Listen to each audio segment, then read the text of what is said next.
C'était une époque très dangereuse. Nous étions au début de la guerre froide. Et je pense que l'histoire que nous avions trouvée n'en rend pas compte. Elle n'est pas à la hauteur de la question qui nous préoccupait tous.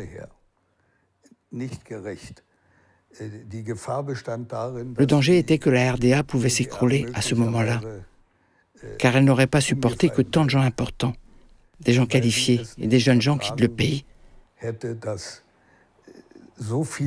Cela aurait représenté une saignée importante et un dommage permanent, aussi bien au niveau matériel que moral. En tout, j'ai travaillé sur 12 films avec Bergman. J'ai au total travaillé sur 46 films. Alors Bergman n'est pas du tout prédominant dans ma carrière.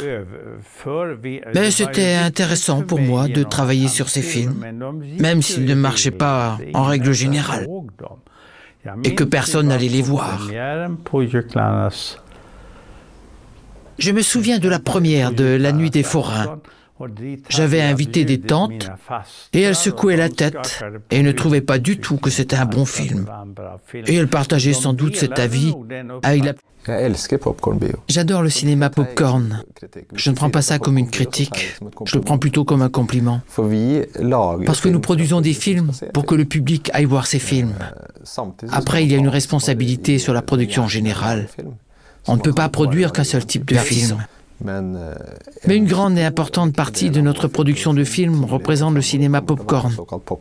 Si vous entendez par là des films qui attirent un grand public, qui sont légers, beaucoup de vocabulaire grossier, de scènes à caractère sexuel. Et la fin du film laissait insinuer une scène à caractère zoophile. D'abord, on a menacé de l'interdire totalement.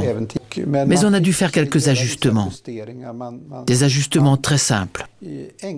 On a baissé le son pour certaines scènes, pour ne pas entendre ce qui se disait. C'était un moyen pratique de censurer. Le prochain film qui a fait parler de lui, mais Bergman était alors très puissant. C'était Le Silence, qui a fait grand scandale à cause de ces scènes à caractère sexuel, dont l'une se passe dans une salle de cinéma. Et c'était très choquant.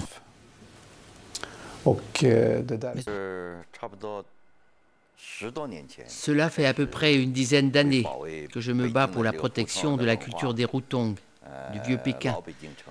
Mais à vrai dire, je n'ai eu que des échecs. Ce n'est que récemment que je vois un tout petit peu de résultats. C'est que Pékin se développe trop vite. On a démoli beaucoup de vieilles maisons. Démolir des vieilles maisons est une chose presque inévitable.